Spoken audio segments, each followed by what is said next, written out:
Mas vamos lá, o que é a doutrina do sacerdócio de todos os crentes?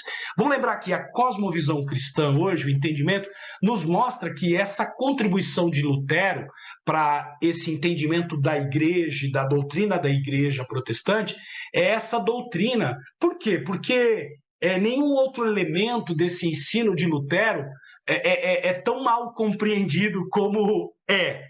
Vamos lá. Para algumas pessoas, significa apenas que Lutero disse que não haveria mais sacerdotes na igreja, uma vez que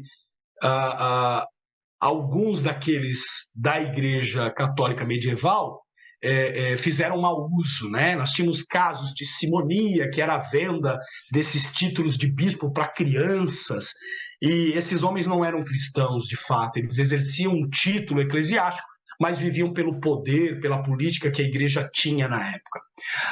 Bom, alguns desses grupos, né, a gente vai ter ali os Quakers, né, que surgem com esse pensamento que defendiam a abolição do ministério como ordem distinta da igreja. Será que Lutero estava dizendo isso, que não caberia mais a figura de um líder, de um padre, né, como ele questionava, ou de um pastor, como a gente está dizendo, e que todos somos sacerdotes? Não, não é bem isso.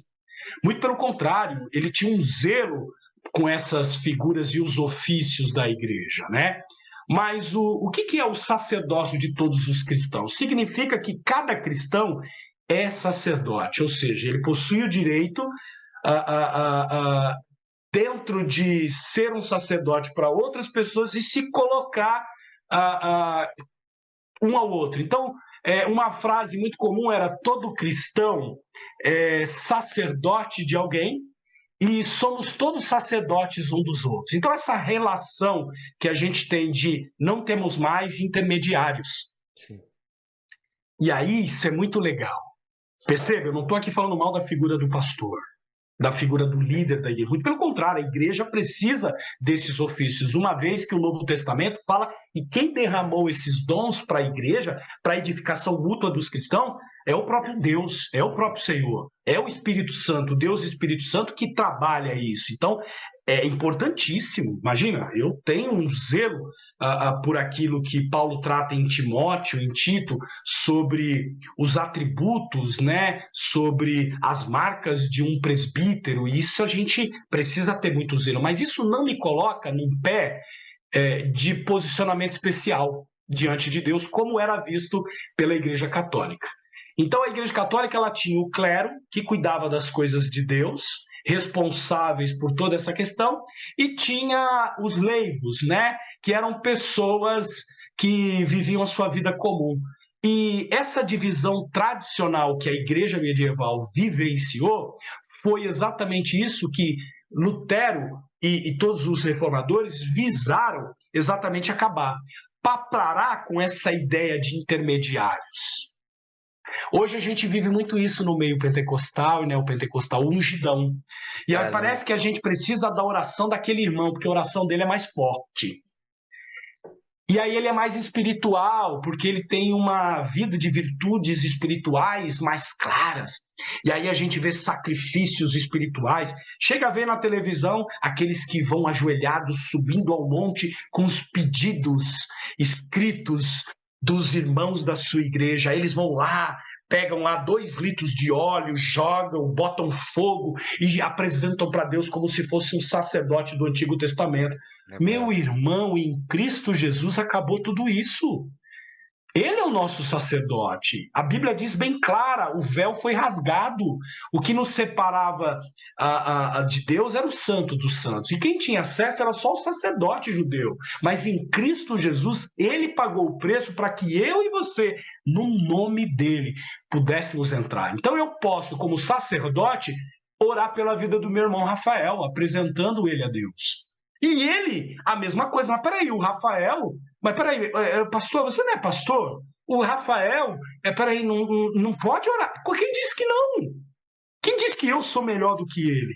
E quem disse que o advogado, o engenheiro, o médico dentro da igreja, quando exerce a sua atividade profissional, não está ali também exercendo o seu ministério diante dos homens? Exatamente. Então essa ideia do sacerdócio de todos os crentes coloca Jesus como aquele que tem a primazia sobre todos os aspectos da vida humana, seja ela uma vida leiga, seja ela uma vida clerical. Então não existe mais essa diferença de clero e leigos. Então você que é cineasta, você que é gamer, né?